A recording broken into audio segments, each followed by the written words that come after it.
Your goal is a planche, but you're newer to this style of training or new to calisthenics, there's a few different things we need to take into consideration during the first phase of training towards the planche. Now, most people's initial goal is going to be the tuck planche, but the tuck planche is actually very challenging to hold, especially in this position with the toes floating, the hips in line with the shoulders, and a strong protracted scapular position. And what it means is if you're new to this style of training, it could take you 6, even 12 months to achieve that tuck planche. Now, don't let that put you off. As you're training towards it, you're going to open up more and more strength and control that will carry over to so many other calisthenic skills and movements. And I highly recommend anyone training towards handstand strength and or calisthenics works towards that planche. So before we start thinking about going into that tuck planche hold, what are the things we need to focus on? Mobility and conditioning of the scapula and the wrists, the strength prerequisites or the strength foundations before we move on to the tuck planche, and position education, so a real deeper understanding of the planche itself. So let's first look at the scapula, the shoulder blades, and the wrists. We can do both of these at the same time. So what I'm going to do to start with is I'm going to put some weight into my hands. What we'll notice is if I do this with my hands, so I go into internal rotation and I collapse through the shoulder blades, so I just sink down, I'm going to find it's really hard to push here and I can't put any weight into the hands. If I do the opposite and I externally rotate the hands, take the hands a little bit wider, and now I push up and round my upper back, now I can push hard into the floor. And if you don't believe me, you can test that. Go internally rotated, collapse through the scapula, and then go up onto your toes and just feel how you're collapsing. Where if I do the opposite, externally rotate, create a bit more space, push through into that protracted position, now much stronger position, you could stand on my back. Now most people when they start out, they're going to be tighter both in the wrists and the shoulder blades, and it's going to be harder to get up into that protracted position. It's going to be harder to load the wrists. So we first want to set up correctly so we have the hands externally rotated, shoulders on top of the hands, and then I'm just going to do some circles. I'm going to rotate in different directions and slowly make the circle bigger and bigger. And straight away we're going to feel what the wrists are like, if they're happy in this position, if we're happy to load them. If not, we can back off, so I can take weight backwards towards the hips, backwards towards the feet, which decreases the weight in the hands, and I can do smaller circles, slower circles. Once that's comfortable, I can just start to turn the wrists and hands around different directions, start peeling through the knuckles, through the palms, make the hands nice and happy, see how they feel. And once they feel a bit more warmed up, I'm just going to put a bit more weight into them. So I'm going to have the shoulders directly on top of the hands now. I'm going to create that external rotation.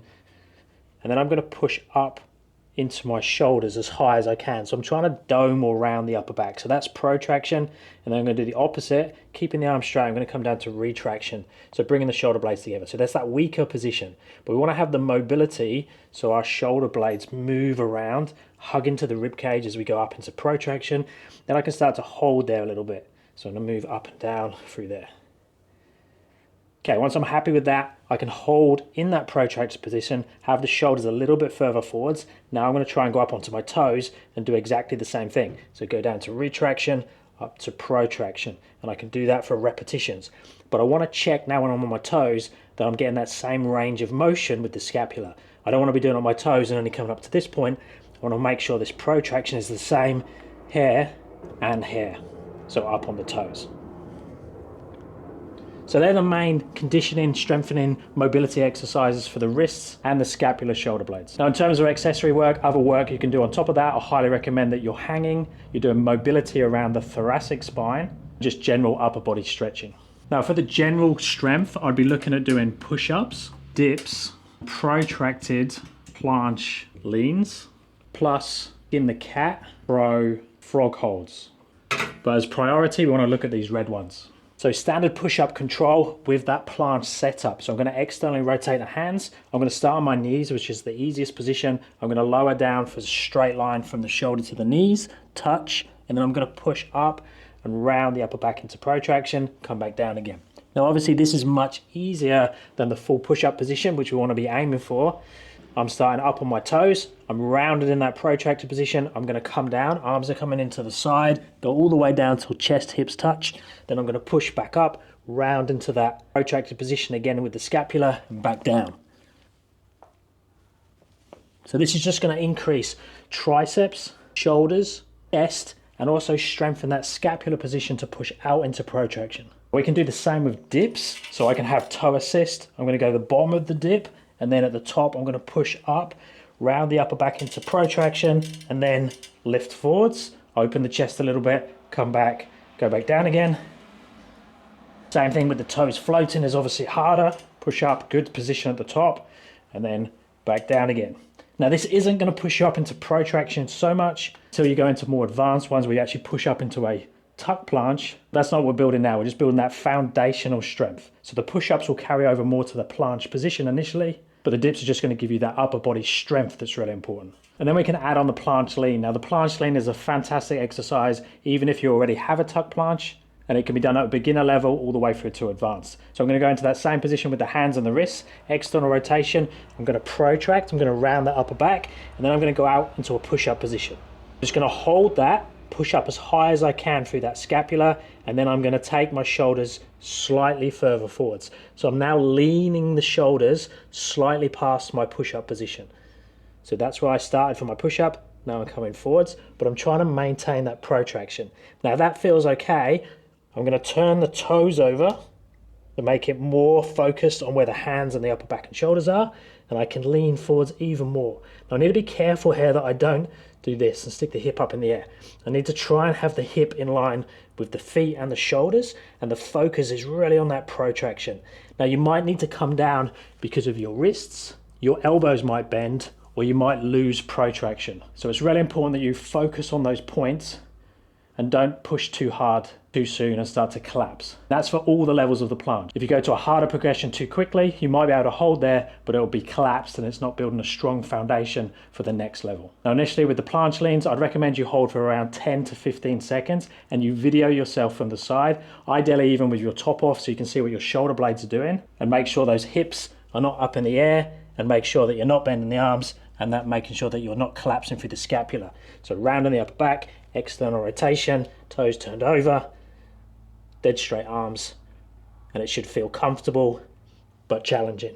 Now there's lots of other accessory exercises that will help you with those foundations and even help you towards the tuck planche. Like I mentioned, skin the cat is a very good one, and it does balance out the pushing and pulling a little bit more. The crow, froggy or crane position is really good because it's getting used to having all your weight into your hands. The only downside with these positions is my arms are bent. With the crane, the arms are straighter, but that's obviously a much harder one. But definitely worth playing with those as well. Now when it comes to position education, this is something that will come in layers and it will definitely be evolved as you go with your training, but what we want to be focusing on is those scapular positions, so that protraction and holding that as much as possible and being really concentrated through there. Understanding the wrists and the hands, so that external rotation, create enough space where we feel very, very strong. The planche leans are very, very good for making you understand what it feels like to hold protraction and start to take the shoulders forwards while maintaining the scapular position and the wrists. And then the movement I really like to use for understanding the planche position is the tuck planche walks and then eventually the slides, but initially the walks. Very, very good exercise that teaches you how to hold the protraction, maintain it while you're in the tuck position, and also makes you understand the hip and the shoulder relationship in terms of heights. So it starts in the planche lean position, not too aggressively, so we don't want to be really far forwards. We want a strong protraction. We could even start with the toes turned over in this position. So the planche lean, that's your stable base. And then what I'm going to do is I'm going to try and keep the hips and the scapula the same, but I'm just going to walk my feet in. So I'm actually looking, I've got my phone here, and it's showing me what you guys can see. And that's really useful because as I walk in, I'm trying to maintain my hip height in line with my shoulders. I walk all the way into my tuck planche, my knees click because I'm getting old, and then I walk backwards again and maintain it. Look at my shoulders, look at my scapula when I'm walking in and out. See how it's not moving? My hips are staying the same. What we don't want to happen here is this, as I walk in, is this. See, I'm maintaining the scapular position, this very slight shoulder lean. Hip height is roughly staying the same as my shoulders. I can prove I'm doing it correctly because once I get into the position, I walk in. Now if I just lift, I can go into my tuck planche and then I can walk back again. Now, obviously I can tuck planche quite well. I have that easy home position that I'm used to that I can just keep the same as I go in and out. When you first try this, your hips are going to be up and down all over the place, your scapula is going to be moving around, the weight's going to be transferring back into your feet as you walk. So there's definitely a good learning curve with it, but that's what makes it such a great exercise. But I'd highly recommend you video yourself or even set something up like I have so I can see myself as I'm doing the movement. And then once you feel like you've done enough of this and you feel ready to start working towards the actual tuck planche, check out this video that goes through all the progressions. If you're after coaching, check out my app or my website, links are down in the description. Thumbs up and subscribe will be appreciated, and I'll speak to you in the next one.